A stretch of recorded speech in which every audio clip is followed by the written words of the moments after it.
ರಾಜ್ಯ ರಾಜಕೀಯದಲ್ಲಿ ಜಾತಿ ಜನಗಣತಿ ವರದಿ ಭಾರಿ ಸದ್ದು ಮಾಡ್ತಾ ಇದೆ. ಇವತ್ತು ಕ್ಯಾಬಿನೆಟ್ ಸಭೆಯಲ್ಲಿ ಈ ಬಗ್ಗೆ ಚರ್ಚೆ ನಡೆಸಲಾಯಿತು. ಜಾತಿ ಗಣತಿ ಬಗ್ಗೆ ಸಿಎಂ ಸಿದ್ದರಾಮಯ್ಯ ಸಚಿವರ ಅಭಿಪ್ರಾಯ ಪಡೆದುಕೊಂಡರು. ಅಲ್ಲದೆ ಆಕ್ಷೇಪಣೆಗಳು ಇದ್ರೆ ತಿಳಿಸೋದಕ್ಕೆ ಸೂಚನೆ ಕೊಟ್ಟರು. ಅಲ್ಲದೆ ಏಪ್ರಿಲ್ 17ಕ್ಕೆ ವಿಶೇಷ ಸಂಪುಟ ಸಭೆ ನಡೀತಾ ಇದ್ದು ಅವತ್ತು ಸಾಧಕ ಬಾಧಕಗಳನ್ನ ಚರ್ಚೆ ನಡೆಸಿ ಮುಂದಿನ ತೀರ್ಮಾನವನ್ನ ತೆಗೆದುಕೊಳ್ಳಲಿದ್ದಾರೆ. ಇನ್ನು ಇವತ್ತು ನಡೆದ ಸಚಿವ ಸಂಪುಟ ಸಭೆಗೆ 6 ಜನ ಸಚಿವರು ಗೈರಾಗಿದ್ದರು. S Mallikarjun, RV. Timmapur, Lakshmi Hebbalkar, MC Sudhakar, K Venkatesh ಹಾಗೂ ಮಧು ಬಂಗಾರಪ್ಪ ಕ್ಯಾಬಿನೆಟ್ ಸಭೆಗೆ ಗೈರಾಗಿದ್ದಾರೆ. ಜಾತಿ ಗಣತಿ ವರದಿಯಲ್ಲಿ ಹಲವು ಅಂಶಗಳು ಈಗಾಗಲೇ ಸೋರಿಕೆಯಾಗಿದೆ. ಜಾತಿವಾರು ಅಂಕಿ ಅಂಶಗಳು ವೈರಲ್ ಆಗಿದ್ದು 1.08 ಕೋಟಿ ಸಂಖ್ಯೆಯೊಂದಿಗೆ ಎಸ್ಸಿ ಮೊದಲ ಸ್ಥಾನದಲ್ಲಿದೆ. 75 ಲಕ್ಷ ಜನಸಂಖ್ಯೆಯೊಂದಿಗೆ ಮುಸ್ಲಿಮರು 2ನೇ ಸ್ಥಾನದಲ್ಲಿದ್ದಾರೆ. ಲಿಂಗಾಯತರು 59 ಲಕ್ಷ, ಒಕ್ಕಲಿಗರು 49 ಲಕ್ಷ, ಎಸ್ಟಿ 42 ಲಕ್ಷ, ಬ್ರಾಹ್ಮಣ 14 ಲಕ್ಷ ಸಂಖ್ಯೆಯನ್ನು ಹೊಂದಿದ್ದಾರೆ.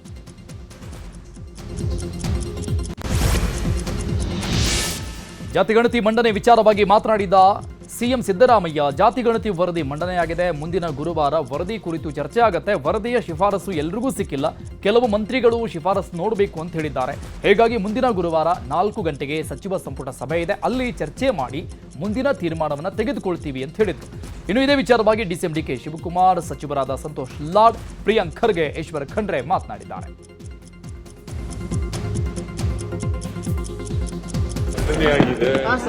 ಮಂಡನೆಯಾಗಿ ಅದ್ರ ಶಿಫಾರಸುಗಳು ಎಲ್ರಿಗೂ ಸಿಕ್ಕಿಲ್ಲ.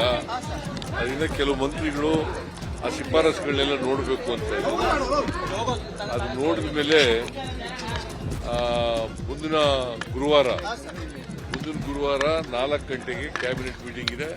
ಅದನ್ನು ಅಲ್ಲಿ ಚರ್ಚೆ ಮಾಡಿ ವಿಲ್ ಟೇಕ್ ಎ ಡಿಸಿಷನ್. ಈಗಾಗಲೇ ನಮ್ಮ ಲಾ ಮಿನಿಸ್ಟರ್ ತಿಳಿಸಿದ್ದಾರೆ. ಜಸ್ಟ್ ಅದನ್ನ ಓಪನ್ ಮಾಡಿದ್ದಾರೆ. ಯಾವ ಮಂತ್ರಿನೂ ನೋಡಿಲ್ಲ, ಯಾವ ಶಾಸಕರು ನೋಡಿಲ್ಲ, ಯಾರು ನೋಡಿಲ್ಲ. ಮುಂದಕ್ಕೆ ಎಲ್ಲರಿಗೂ ಕೊಡ್ತಾರೆ. ಕೂತ್ಕೊಂಡು ಪ್ರತ್ಯೇಕವಾಗಿ ಅದ್ರ ಬಗ್ಗೆ ಚರ್ಚೆ ಮಾಡ್ತೀವಿ. ಆ ಥರ ಎತ್ತರದಲ್ಲಿ ನಾವು ಆ ಥರ ಎಲ್ಲ ತೀರ್ಮಾನ ಮಾಡೋಕ್ಕಾಗಲ್ಲ. ಯಾರ ವಿರೋಧನೂ ಇಲ್ಲ, ಏನು ಇನ್ನಾರು ಕಣ್ಣೇ ಬಿಟ್ಟು ಯಾರು ನೋಡಿಲ್ಲ. ವರದಿ ಕ್ಯಾಬಿನೆಟ್ನಲ್ಲಿ ಮಂಡನೆ ಆಗಿದೆ, ಎಕ್ಸೆಪ್ಟ್ ಮಾಡ್ಕೊಂಡಿದ್ದೀವಿ. ನಮ್ಮ ಚಲವಣೆ ಹೇಳ್ದಂಗೆ ಮುಂದೆ 17ನೇ ತಾರೀಕು ತಿರ್ಗಾ ಇದ್ರ ಬಗ್ಗೆ ಸ್ಪೆಷಲ್ ಆಗಿ ಇದ್ರ ಬಗ್ಗೆ ಮಾನ್ಯ ಮುಖ್ಯಮಂತ್ರಿಯವರು ವಿಶೇಷವಾದಂಥ ಒಂದು ಕ್ಯಾಬಿನೆಟ್ ಮೀಟಿಂಗ್ನಲ್ಲಿ ಕರೆದಿದ್ದಾರೆ. ಅದ್ರ ಬಗ್ಗೆನೇ ಚರ್ಚೆ ಮಾಡ್ತೀವಿ. ಅಲ್ಲ, ನನ್ನ ಒಪಿನಿಯನ್ ಇರತಕ್ಕಂಥದ್ದು ಕಳೆದ ಬಾರಿ ನಾನು ಹೇಳ್ತಾನೆ ಇದ್ದೀನಿ. ಯಾವುದು ನಮ್ಮ ತಮಿಳುನಾಡು ಮಾಡಲ್ ಇದೆ, ತಮಿಳುನಾಡಿನಲ್ಲಿ 69% ರಿಸರ್ವೇಷನ್ ಇದೆ ಎಲ್ಲರಿಗೆ.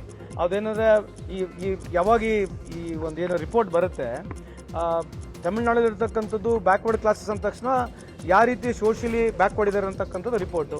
ಈ ರಿಪೋರ್ಟ್ ಬಂದರೆ ಅದರ ಪ್ರಕಾರ ನಾವು ಕೂಡ ಕರ್ನಾಟಕದಲ್ಲಿ ಸುಮಾರು 69% ಅಷ್ಟು ರಿಸರ್ವೇಷನ್ ಕೇಂದ್ರ ಸರ್ಕಾರಕ್ಕೆ ಕೇಳಿ ನಾವು ಅನುಮತಿಯನ್ನು ಪಡ್ಕೊಂಡ್ರೆ ಕರ್ನಾಟಕದ ಬಹಳಷ್ಟು ಜನರಿಗೆ ಅನುಕೂಲ ಆಗ್ತಕ್ಕಂಥ ನನ್ನ ವೈಯಕ್ತಿಕ ಅಭಿಪ್ರಾಯ ಇದೆ. ಫಸ್ಟ್ ಬರಲಿ, ಯಾಕಷ್ಟು ಆತಂಕ ಪಡ್ತಾ ಇದ್ದೀರಾ ಎಲ್ಲರೂ? ಅದು ಇಟ್ಸ್ ಓನ್ಲಿ ಎ ರಿಪೋರ್ಟ್. ಆ ರಿಪೋರ್ಟಲ್ಲಿ ಏನಿದೆ ಹೇಗಿದೆ ಅಂತ ಯಾರಿಗೂ ಗೊತ್ತಿಲ್ಲ. ರಿಪೋರ್ಟ್ ಕ್ಯಾಬಿನೆಟ್ ಮುಂದೆ ಬರಲಿ, ಅದು ಯಾವ ರೀತಿ ಮಾಡಿದ್ದಾರೆ, ವೈಜ್ಞಾನಿಕವಾಗಿದೆಯಾ ಇಲ್ಲ, ಅದು ಏನೇನು ಅಂಕಿ ಅಂಶಗಳಿದೆ ನೋಡಬೇಕಲ್ಲ. ನೋಡಲಾರ್ದೆ ನಾವು ಹೇಗೆ ಹೇಳೋಕ್ಕಾಗ್ತದೆ ಏನಿದೆ? ನೋಡಿ, ಜಾತಿ ಗಣತಿ ಮಾಡಬೇಕು ಅನ್ನೋದರಲ್ಲಿ ಯಾವುದೇ ರೀತಿಯಾದಂಥ ಗೊಂದಲ ನಮ್ಮ ಪಕ್ಷದಲ್ಲಿ ಇಲ್ಲ. ಹಿಂದೆ ಒಂದು ಸಮೀಕ್ಷೆ ಆಗಿದೆ. ಆ ಸಮೀಕ್ಷೆ ವೈಜ್ಞಾನಿಕವಾಗಿದೆಯಾ ಇಲ್ಲ ಅಂತ ನಾವು ಇನ್ನೂ ಸಂಪೂರ್ಣವಾಗಿ ನೋಡಿಲ್ಲ. ಅದು ಬರಲಿ, ಬಂದಾಗ ಅದರಲ್ಲಿ ಅದು ಸರಿ ಇದೆಯಾ ಅಥವಾ ಅದರಲ್ಲಿ ಏನಾದರೂ ಲೋಪಗಳಿದೆಯಾ, ಆ ಲೋಪಗಳಿದ್ರೆ ಏನಾದರೂ ತಿದ್ದುಬಿಟ್ಟು ಅದನ್ನು ಅಂಕಿಅಂಶಗಳನ್ನು ತಗೋಬೋದಾ ಇಲ್ಲ ಅಂತ ನೋಡೋಣ. ಯಾಕಷ್ಟು ಗಡಿಬಿಡಿ ಮಾಡ್ತಾ ಇದ್ದಾರೆ ಎಲ್ಲರೂ? ಈಗಾಗಲೇ ನಾವು ಖುದ್ದಾಗಿ ಒಂದು ನಿಯೋಗ ತೆಗೆದುಕೊಂಡು ನಮ್ಮ ಆತಂಕಗಳೇನಿದೆ ಅಂತ ಹೇಳಿ ಅದನ್ನು ಮಾನ್ಯ ಮುಖ್ಯಮಂತ್ರಿಗಳಿಗೆ ಎಲ್ಲ ಶಾಸಕರು ಹೋಗಿ ಇವತ್ತು ಅವರಿಗೆ ಒಂದು ಮನವಿಯನ್ನು ಕೊಟ್ಟಿದ್ದೇವೆ ಹಿಂದೆ ಬೆಳಗಾಂನಲ್ಲಿ. ಹೀಗಾಗಿ ಇವತ್ತಿಗೂ ಅದಕ್ಕೆ ನಾವು ಇವತ್ತು ಆ ವರದಿ ಮಂಡನೆ ಆಗಿಲ್ಲ ಅಂತೇಳಿ ಇವತ್ತು ನಾವೆಲ್ಲ ಚರ್ಚೆ ಮಾಡಿದ್ದೇವೆ. ಆ ವರದಿಯಲ್ಲಿ ಏನಿದೆ ಅಂತ ಗೊತ್ತಾಗಬೇಕಲ್ಲ. ವರದಿಯಲ್ಲಿ ಏನಿದೆ ಅಂತೇಳಿ ಗೊತ್ತಾಗದೆ ಅದರಿಂದ ಯಾರಿಗೆ ಉಪಯೋಗ ಆಗ್ತದೆ, ಯಾರಿಗೆ ಆಗೋದಿಲ್ಲ ಅನ್ನೋದ್ರ ಬಗ್ಗೆ ನಮಗೆ ಹೆಂಗೆ ಅದ್ರ ಬಗ್ಗೆ ನಾವು ತೀರ್ಮಾನ ತೆಗೆದುಕೊಳ್ಳಿಕ್ಕೆ ಆಗೋದಿಲ್ಲ. ವರದಿಯನ್ನು ಅಧ್ಯಯನ ಮಾಡ್ತೀವಿ, ಅಧ್ಯಯನ ಮಾಡಿ ಎಲ್ಲರ ಜೊತೆಯಲ್ಲಿ ಚರ್ಚೆ ಮಾಡಿ ಮುಂದಿನ ಸಚಿವ ಸಂಪುಟದ ಸಭೆಯಲ್ಲಿ ಒಂದು ಯಾರಿಗೂ ಅನ್ಯಾಯ ಆಗದ ರೀತಿಯಲ್ಲಿ ತೀರ್ಮಾನ ಆಗ್ತದೆ. ಜಾತಿ ಜನಗಣತಿ ವರದಿ ಮಂಡನೆಯನ್ನ ಸ್ವಾಗತಿಸುತ್ತೇನೆ. ವರದಿ ಮಾಡಿದ ಉದ್ದೇಶ ಕೊನೆಗೂ ಈಡೇರುತ್ತಾ ಇದೆ ಅಂತ ನ್ಯೂಸ್ 18ಗೆ ಎಚ್ ಕಾಂತರಾಜು ತಿಳಿಸಿದ್ದಾರೆ. ಈ ಕುರಿತು ಮಾತನಾಡಿದ ಅವರು, ಈ ವರದಿ ಅವೈಜ್ಞಾನಿಕ ಅಲ್ವೇ ಅಲ್ಲ, ಎಲ್ಲೋ ಕೂತು ನಾವು ತಯಾರಿಸಿದ್ದಲ್ಲ, ಯಾವ ಜಾತಿಯನ್ನ ನಾವು ಬಿಟ್ಟಿಲ್ಲ, ಎಲ್ಲರ ಮನೆಗೆ ತೆರಳಿ ಡೇಟಾ ಸಂಗ್ರಹಿಸಿದ್ದೇವೆ, ಉಪಜಾತಿಗಳನ್ನ ನಾವು ಗಣನೆ ಮಾಡಿದ್ದೇವೆ. ವರದಿಯಲ್ಲಿ ಏನಿದೆ ಎಂಬುದು ಸಿಎಂಗೂ ಗೊತ್ತಿಲ್ಲ ಅಂತ ಹೇಳಿದ್ದಾರೆ. ವೈಜ್ಞಾನಿಕ ಅಂತಕ್ಕಂಥ ದೃಷ್ಟಿಯಿಂದ ನಾನು ಪತ್ರಿಕೆಗಳೆಲ್ಲ ನೋಡಿದ್ದೇನೆ. ಇದು ಅವೈಜ್ಞಾನಿಕ ಅಂತ ಹೇಳಲಿಕ್ಕಾಗೋದಿಲ್ಲ. ವೈಜ್ಞಾನಿಕವಾಗಿರಲಿಕ್ಕೆ ಏನು ಮಾಡೋಕ್ಕೆ ಸಾಧ್ಯನೋ ಇವಾಗ ನಾನು ಇಷ್ಟೇ ಹೇಳ್ತೇನೆ. ಹಿಂದೆ ಇದೇ ಥರ ಕೇಂದ್ರ ಸರ್ಕಾರದಲ್ಲೂ ರಾಜ್ಯ ಸರ್ಕಾರದಲ್ಲೂ ವರದಿಗಳನ್ನು ಕೊಟ್ಟಿರ್ತಕ್ಕಂಥದ್ದು. ಆ ವರದಿಗಳನ್ನು ಸರ್ಕಾರಗಳು ಆಗಿನ ಸರ್ಕಾರಗಳು ಒಪ್ಪಿಕೊಂಡು ಜಾರಿ ಕೊಡ್ತಕ್ಕಂಥ ಒಂದು ಕಾರ್ಯಕ್ರಮಗಳಾಗಿದ್ದಾವೆ. ಸೊ ಆದ್ದರಿಂದ ಅದನ್ನು ಕೂಡ ಗಮನಿಸಿ ಅದಕ್ಕೆ ಇನ್ನೂ ಏನು ಇತ್ತೀಚಿನ ದಿನಗಳ ಇನ್ನೂ ಹೆಚ್ಚಿನ ಮಾಹಿತಿ ಏನು ಬೇಕೋ ಅದನ್ನು ಪಡ್ಕೊಂಡು ಇರ್ತಕ್ಕಂಥ ಎಲ್ಲ ಒಂದು ಕ್ರಮಗಳನ್ನು ವಹಿಸಿ ಮಾಡಿರ್ತಕ್ಕಂಥದ್ದು. ಆದ್ದರಿಂದ ಇದನ್ನು ಅವೈಜ್ಞಾನಿಕ ಅಂತ ಹೇಳಲಿಕ್ಕೆ ಆಗೋದಿಲ್ಲ. ನಾವು ಯಾವುದೇ ಜಾತಿ ಪಟ್ಟಿಯನ್ನು ಮಾಡಿ ನಾವು ಮಾಡಿರ್ತಕ್ಕಂಥದ್ದೇನಿದೆಯಲ್ಲ, ನಾವು ಯಾವ ಜಾತಿಯನ್ನು ಊಹೆ ಮಾಡಿ ಸೇರಿಸಿರ್ತಕ್ಕಂಥದ್ದಿಲ್ಲ. ನಮ್ಮ ಚಾಯ್ಸಲ್ಲಿಲ್ಲ. ಇರ್ತಕ್ಕಂಥ ಜಾತಿಯ ಪಟ್ಟಿಯ ಜೊತೆಗೆ ಆಮೇಲೆ ಸಮಾಜದಲ್ಲಿರ್ತಕ್ಕಂಥ ಎಲ್ಲರನ್ನೂ ಕೂಡ ನಿಮ್ಮ ಜಾತಿಗಳು ಈಗ ಇರ್ತಕ್ಕಂಥ ಜಾತಿ ಪಟ್ಟಿಯಲ್ಲಿ ನಿಮ್ಮ ಹೆಸರು ಸೇರಿಲ್ಲ ಅಂತ ಹೇಳಿದ್ರೆ ನೀವು ಬಂದು ಆಯೋಗಕ್ಕೆ ಕೊಡಿ, ನಾವು ಅದನ್ನು ಜಾತಿ ಪಟ್ಟಿಯಲ್ಲಿ ಸೇರಿಕೊಂಡು ಅದ್ರ ಪ್ರಕಾರ ನಾವು ಮಾಡ್ತೀವಿ ಅಂತ ಹೇಳಿ ಮಾಡಿರ್ತಕ್ಕಂಥದ್ದು. ಜಾತಿ ಗಣತಿ ಬಿಡುಗಡೆ ವಿಚಾರದ ಬಗ್ಗೆ ದಾವಣಗೆರೆಯಲ್ಲಿ ಮಾತನಾಡಿದ ಶಾಸಕ ಶಾಮನೂರು ಶಿವಶಂಕರಪ್ಪ, ಮೀಟಿಂಗ್ ಕರೆದಿದ್ದಾರಷ್ಟೇ, ಅವರು ಏನು ಮಾಡಿದ್ದಾರೆ ಗೊತ್ತಿಲ್ಲ. ನಾವು ಇವಾಗಲೂ ಜಾತಿ ಗಣತಿ ವಿರೋಧ ಮಾಡ್ತೀವಿ. ಜಾತಿ ಗಣತಿ ಬಿಡುಗಡೆ ಆಗುವುದು ನಮಗೆ ಒಪ್ಪಿಗೆ ಇಲ್ಲ ಅಂತ ಹೇಳಿದ್ದಾರೆ. ಗೊತ್ತಿಲ್ಲ, ವಿರೋಧ ಮಾಡ್ತೇವೆ. ಜಾತಿ ಗಣತಿ ಬಿಡುಗಡೆ ಆಗೋದು ತಮಗೆ ಒಪ್ಪಿಗೆ ಇದೆಯಾ ಅಂತ ನಮಗೆ ಒಪ್ಪಿಗೆ ಇಲ್ಲ. ಮೀಟಿಂಗ್ ಕರೆದಾರಷ್ಟೇ, ಏನು ಮಾಡಿದ್ರೆ ಗೊತ್ತಿಲ್ಲ. ವಿರೋಧ ಮಾಡ್ತೇವೆ. ಜಾತಿ ಗಣತಿ ಬಿಡುಗಡೆ ಆಗೋದು ತಮಗೆ ಒಪ್ಪಿಗೆ ಇದೆಯಾ ಅಂತ ನಮಗೆ ಒಪ್ಪಿಗೆ ಇಲ್ಲ. ಜಾತಿ ಜನಗಣತಿ ಜಾರಿ ಬಗ್ಗೆ ಬಿಜೆಪಿ ನಾಯಕರು ಕಿಡಿಕಾರಿದ್ದಾರೆ. ಕಾರವಾರದಲ್ಲಿ ಮಾತನಾಡಿದ ಬಿಜೆಪಿ ರಾಜ್ಯಾಧ್ಯಕ್ಷ ವಿಜೇಂದ್ರ, ಸಿಎಂ ಕುರ್ಚಿ ಯಾವಾಗ ಅಲ್ಲಾಡುತ್ತೋ ಆಗ ಅವರಿಗೆ ಜಾತಿ ಜನಗಣತಿ ನೆನಪಾಗುತ್ತೆ. ರಾಜ್ಯದ ಜನರನ್ನ ಡೈವರ್ಟ್ ಮಾಡೋದಕ್ಕೆ ಜಾತಿ ಗಣತಿ ಬಳಕೆ ಮಾಡಿಕೊಂಡಿದ್ದಾರೆ ಅಂತ ಕಿಡಿಕಾರಿದ್ರು. ಇನ್ನಿದೇ ವಿಚಾರವಾಗಿ ಆರ್ ಅಶೋಕ್, ಸಂಸದ ವಿ ಸೋಮಣ್ಣ ಕೂಡ ಅಸಮಾಧಾನ ವ್ಯಕ್ತಪಡಿಸಿದ್ದಾರೆ. ಅಲ್ಲಾಡ್ತದೆ, ಯಾವ್ಯಾವಾಗ ರಾಜ್ಯದಲ್ಲಿ ಜನರು ಕಾಂಗ್ರೆಸ್ ಸರ್ಕಾರಕ್ಕೆ ಇಡೀ ಶಾಪ ಹಾಕ್ತಾರೆ ಆಗ ಮುಖ್ಯಮಂತ್ರಿಗಳಿಗೆ ಈ ಜಾತಿ ಜನಗಣತಿ ನೆನಪಾಗ್ತದೆ. ನಾನು ಹಲವಾರು ಬಾರಿ ಹೇಳಿದ್ದೇನೆ, ಒಂದು ರೀತಿ ಜಾತಿ ಜನಗಣತಿ ಅಂತಕ್ಕಂಥದ್ದು ಬೆದರು ಬೊಂಬೆ ಥರ ಈ ಸಿದ್ದರಾಮಯ್ಯ ಸರ್ಕಾರ ದುರ್ಬಳಕೆ ಮಾಡ್ಕೊಳ್ತಾ ಇದ್ದಾರೆ. ಮುಖ್ಯಮಂತ್ರಿಗಳಿಗೆ ಈ ಸಮುದಾಯಗಳಿಗೆ ನ್ಯಾಯ ಕೊಡಬೇಕು ಅಂತಕ್ಕಂಥ ಯಾವುದೇ ಒಂದು ಪ್ರಾಮಾಣಿಕ ಕಳಕಳಿ ಇಲ್ಲ.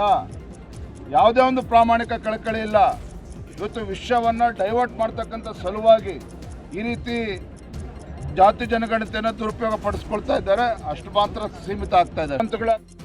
ತಮ್ಮ ಕುರ್ಚಿ ಉಳಿಸಿಕೊಳ್ಳುವುದಕ್ಕೆ ಸಿದ್ದರಾಮಯ್ಯ ಅವರು ಜಾತಿ ಜನಗಣತಿ ದಾಳ ಬಳಸ್ತಾ ಇದ್ದಾರೆ ಅಂತ ಕೇಂದ್ರ ಸಚಿವ ಸೋಮಣ್ಣ ಆರೋಪಿಸಿದ್ದಾರೆ. ಹುಬ್ಬಳ್ಳಿಯಲ್ಲಿ ಮಾತನಾಡಿದ ಅವರು, ಸಿದ್ದರಾಮಯ್ಯ ರಾಜ್ಯದ ಸಿಎಂ ಅಂತ ಅನಿಸ್ತಾನೇ ಇಲ್ಲ. ಜಾತಿ ಜನಗಣತಿ ವಿಚಾರದಲ್ಲಿ ಅವರಲ್ಲಿಯೇ ಒಗ್ಗಟ್ಟಿಲ್ಲ. ಸಾಧಕ ಬಾಧಕಗಳು ಏನಾಗುತ್ತೆ ಅನ್ನೋದರ ಅರಿವಿಲ್ಲ. ಜನರನ್ನ ಡೈವರ್ಟ್ ಮಾಡಲು ಜಾತಿ ಜನಗಣತಿ ವರದಿ ಮುಂದೆ ತಂದಿದ್ದಾರೆ. ತಮ್ಮ ಕುರ್ಚಿ ಉಳಿಸಿಕೊಳ್ಳಲು ಸಿಎಂ ಇನ್ನೊಂದು ದಾಳ ಪ್ರಯೋಗಿಸಿದ್ದಾರೆ ಅಂತ ಹೇಳಿದ್ದಾರೆ.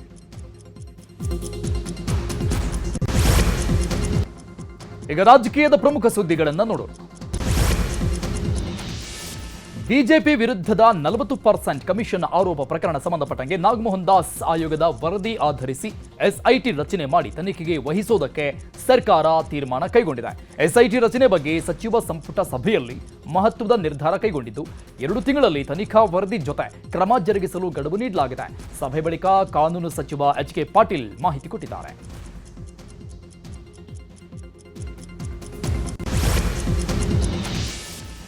ಸಿಎಂ ವಿರುದ್ಧ 500 ಕೋಟಿ ಕಿಕ್ ಬ್ಯಾಕ್ ಆರೋಪ ಹಿನ್ನೆಲೆಯಲ್ಲಿ ನಿನ್ನೆ ದಿಢೀರಂತ ರಾಜ್ಯಪಾಲ ಥಾವರ್ ಚಂದ್ ಗೆಹ್ಲೋಟ್ನ ಸಿಎಂ ಸಿದ್ದರಾಮಯ್ಯ ಭೇಟಿಯಾಗಿದ್ದಾರೆ. ಸುಮಾರು 1 ಗಂಟೆ ಕಾಲ ಗವರ್ನರ್ ಜೊತೆ ಚರ್ಚೆ ಮಾಡಿದ್ದಾರೆ. ಗಣಿ ಕಂಪನಿಗಳ ನವೀಕರಣದ ಬಗ್ಗೆ ವಿವರಣೆ ಕೊಟ್ಟಿದ್ದಾರೆ. ಕಾನೂನು ಇತಿಮಿತಿಯೊಳಗೆ ನವೀಕರಣ ಮಾಡಲಾಗಿದೆ ಅಂತ ಗವರ್ನರ್ಗೆ ಸಿಎಂ ವಿವರಣೆ ಕೊಟ್ಟಿದ್ದಾರೆ.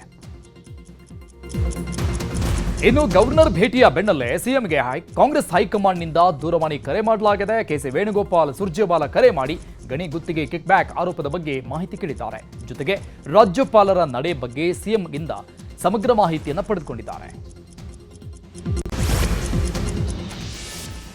ಬಸನಗೌಡ ಪಾಟೀಲ್ ಯತ್ನಾಳ್ ಬೆನ್ನಿಗೆ ನಿಂತ ಜಯ ಮೃತ್ಯುಂಜಯ ಸ್ವಾಮೀಜಿ ವಿರುದ್ಧ ಪಂಚಮಸಾಲಿ ಸಮುದಾಯದ ನಾಯಕರು ಸಮರ ಸಾರಿದ್ದಾರೆ. ಜಯ ಮೃತ್ಯುಂಜಯ ಸ್ವಾಮೀಜಿಯನ್ನ ಪೀಠದಿಂದ ಕೆಳಗಿಳಿಸಲು ಹುಬ್ಬಳ್ಳಿಯ ಖಾಸಗಿ ಹೋಟೆಲ್ನಲ್ಲಿ ಸಭೆ ನಡೆಸಿದ್ದಾರೆ. ಈ ಸಭೆಯಲ್ಲಿ ಮಾಜಿ ಸಚಿವ ಮುರುಗೇಶ್ ನಿರಾಣಿ, ವಿಜಯಾನಂದ ಕಾಶಪ್ಪನವರ್, ಮೋಹನ್ ಲಿಂಬಿಕಾಯಿ, ಎಸ್ಐ ಚಿಕ್ಕನಗೌಡರ್, ಎಂಎಸ್ ಅಕ್ಕಿ ಸೇರಿ ಹಲವರು ಭಾಗಿಯಾಗಿದ್ದರು. ಇನ್ನು ಈ ಸಭೆ ಬಳಿಕ ಮಾತನಾಡಿದ ಪಂಚಮಸಾಲಿ ಮುಖಂಡ ಮೋಹನ್ ಲಿಮಿಕಾಯಿ, ಯತ್ನಾಳ್ ಪರವಾಗಿ ಯಾವುದೇ ಪಕ್ಷದ ಪರವಾಗಿ ಮಾತನಾಡಿದರೆ ಅನಿವಾರ್ಯವಾಗಿ ನಿಮ್ಮ ಮೇಲೆ ಶಿಸ್ತು ಕ್ರಮ ಕೈಗೊಳ್ಳಬೇಕಾಗುತ್ತದೆ ಅಂತ ವಾರ್ನಿಂಗ್ ಕೊಟ್ಟಿದ್ದಾರೆ. ಸ್ವಾಮೀಜಿಗಳಿಗೆ ಖಾದಿ ಬೇಡವಾಗಿದೆ, ಖಾದಿ ಬೇಕಾಗಿದೆ. 2D 2C ಮೀಸಲಾತಿ ದೊಡ್ಡ ಡೀಲ್ ಅಂತ ಶಾಸಕ ವಿಜಯಾನಂದ ಕಾಶ್ಯಪ್ನವರ್ ಸ್ವಾಮೀಜಿ ವಿರುದ್ಧ ಕಿಡಿಕಾರಿದ್ರು.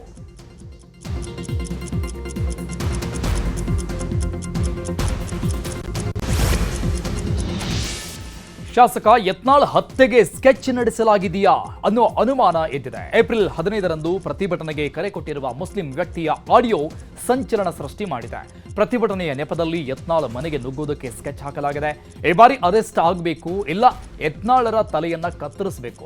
ಯತ್ನಾಳ್ ದಿ ಎಂಡ್ ಅಂತ ಯುವಕ ಹತ್ಯೆಗೆ ಪ್ರಚೋದನೆ ನೀಡಿದ್ದಾನೆ. ಮುಸ್ಲಿಂ ಧರ್ಮಗುರುಗಳ ಬಗ್ಗೆ ವಿವಾದಾತ್ಮಕ ಹೇಳಿಕೆ ನೀಡಿದ್ರು. ಇದರಿಂದ ಕೋಪಗೊಂಡು ಮುಸ್ಲಿಂ ಯುವಕ ಸ್ಕೆಚ್ ಹಾಕಿದ್ದು ಎಲ್ಲರೂ ತಯಾರಾಗಿ ಅಂತ ಆಡಿಯೋದಲ್ಲಿ ಹೇಳಿದ್ದಾರೆ. ಕೇಂದ್ರ ಸರ್ಕಾರದ ಬೆಲೆ ಏರಿಕೆ ಖಂಡಿಸಿ ಉಡುಪಿಯಲ್ಲಿ ಜಿಲ್ಲಾ ಮಹಿಳಾ ಕಾರ್ಯಕರ್ತರು ಪ್ರತಿಭಟನೆ ಮಾಡಿದ್ದಾರೆ. ನಗರದ ಬ್ರಹ್ಮಗಿರಿ ಸರ್ಕಲ್ನಲ್ಲಿ ಕಾರ್ಯಕರ್ತರು ಜಮಾಯಿಸಿ ಕೇಂದ್ರ ಸರ್ಕಾರದ ವಿರುದ್ಧ ಘೋಷಣೆ ಕೂಗಿ ಆಕ್ರೋಶ ವ್ಯಕ್ತಪಡಿಸಿದ್ದಾರೆ. ಈ ಪ್ರತಿಭಟನೆಯಲ್ಲಿ ವಿನಯ್ ಕುಮಾರ್ ಸೊರಕೆ, ಮಾಜಿ ಶಾಸಕಿ ಸೌಮ್ಯ ರೆಡ್ಡಿ ಕೂಡ ಭಾಗಿಯಾಗಿದ್ದಾರೆ.